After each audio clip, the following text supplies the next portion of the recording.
We're told David uses a catapult to launch a water balloon from a height of 1 meter with an initial velocity of 25 meters per second at an angle of 35 degrees from the ground.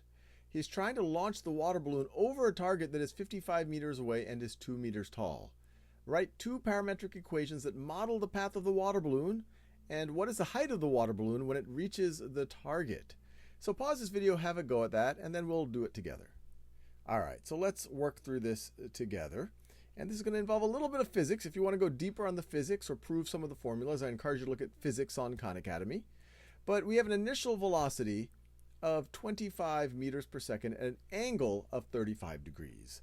Some of you might be already familiar with the concept of a vector, but that's one way of representing something that has a magnitude and a direction. So in this case, our magnitude is 25. We're going to assume everything is in meters per second when we're talking about velocity. And its direction, it's at an angle of 35 degrees with the horizontal. Now what we want to do to set up our parametric equations is break down this velocity in terms of its horizontal or its x component and its vertical component. And then we can set up its x position as a function of time and its y position as a function of time. Those will be our two parametric equations. So let's think about the velocity in the x direction. You could think of breaking up that vector, that arrow right over there, into two components. That would be the x component, and then maybe let me pick another color here that I haven't used yet. Maybe in purple I will have the y. Oh, that's not purple. I'll go with it anyway. That is the y component. Now, we know from trigonometry, this is a right triangle, and we can just use, actually not even the unit circle, we could even go all the way back to our SOHCAHTOA definitions of sine, cosine, etc. This 25 meters per second, this 25 is the length, the magnitude of that hypotenuse.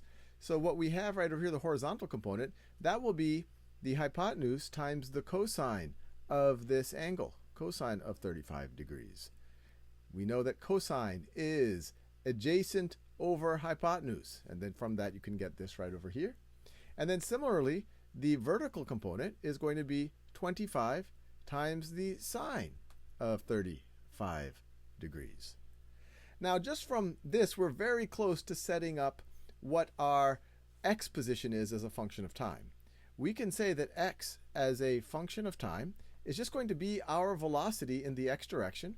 So 25 times cosine of 35 degrees, whatever this number is, we could evaluate it with a calculator, times time. We're assuming we don't have any acceleration. We're assuming there's no friction or air resistance. Maybe we're doing this on a planet someplace or on a moon that has no atmosphere. But this is oftentimes an assumption we make when we're doing these introductory types physics problems. So this is our first parametric equation. Now let's think about it in the y direction.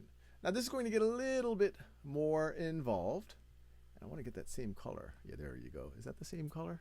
No, not quite. As you can tell, sometimes I'm impaired by these colors a little bit. All right, so y of t, yeah, that's the same color, is going to be equal to, if we didn't have any gravity and any air resistance, we would just take the y component of velocity and multiply it by time. But we know we have a gravity. And I'm not going to prove the equations here. We do this in other videos on Khan Academy.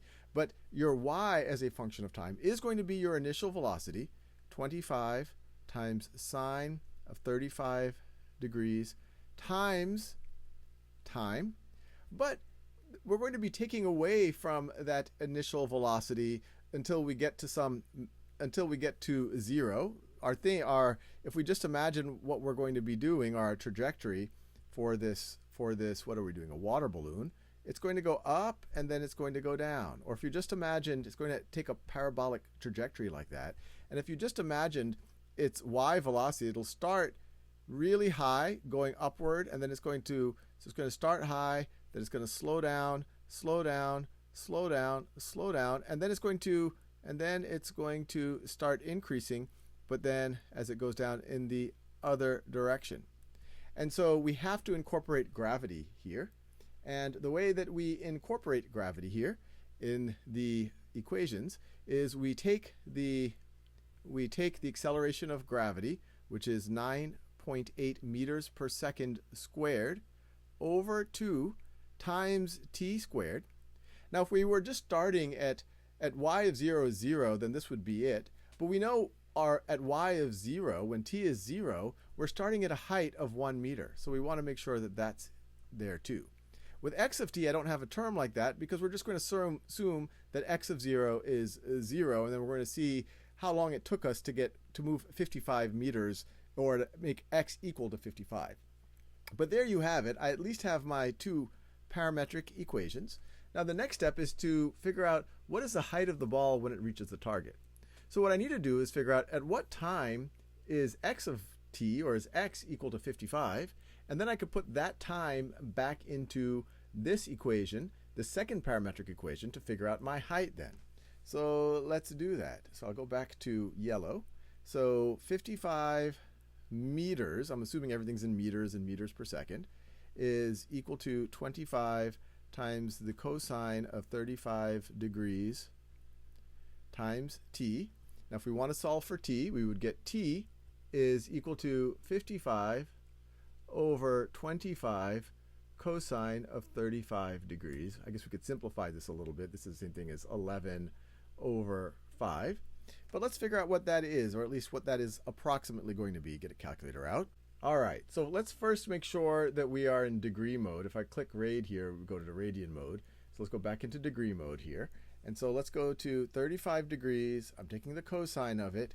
Now let me multiply it by 5. I'm working on the denominator right over here.